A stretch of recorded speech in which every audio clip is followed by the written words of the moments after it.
We're getting breaking news into the newsroom. Here's the latest. It's the mid-50s, and Chuck Berry was at the height of his success, pioneering a new sound, rock and roll. He had his own driving guitar style, fusing country western with rhythm and blues.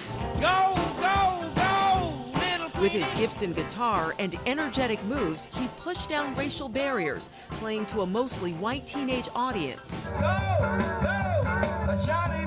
Berry's hits, including Johnny Be Good and Sweet Little 16, didn't just thrill teenagers. They influenced rock's biggest acts. John Lennon once said, if you tried to give rock and roll another name, you might call it Chuck Berry.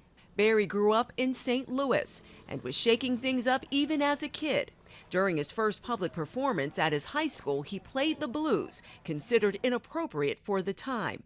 But even as a teen, Berry would also begin his lifelong trouble with the law, serving 3 years for armed robbery. Berry married and worked a series of jobs to support his family. Then a road trip to Chicago to see his idol Muddy Waters proved to be his big break. Record executives heard Berry turn an old country and western number called Ida Red into the hit Maybelline. Well, Maybelline, why can't you be true? The birth of rock and roll. Disc jockey Alan Freed began touting Berry's new sound. Alan Freed called it the beat. You gotta have the beat. Then came more chart toppers, Roll Over Beethoven, and rock and roll music. And more trouble with the law. Federal authorities prosecuted Berry for transporting an underage girl across state lines. He served 1.5 years in prison.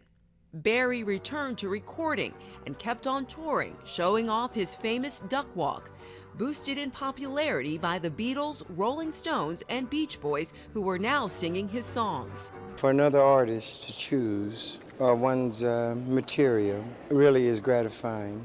In 1979, he performed for President Jimmy Carter at the White House and even launched his music on the Voyager 1 satellite.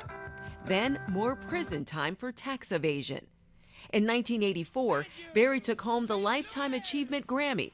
2 years later, Keith Richards threw him a big 60th birthday bash. Going round and round. He was one of the first inductees into the Rock and Roll Hall of Fame. And in 1995, Berry fired up the stage with Bruce Springsteen to celebrate rock history.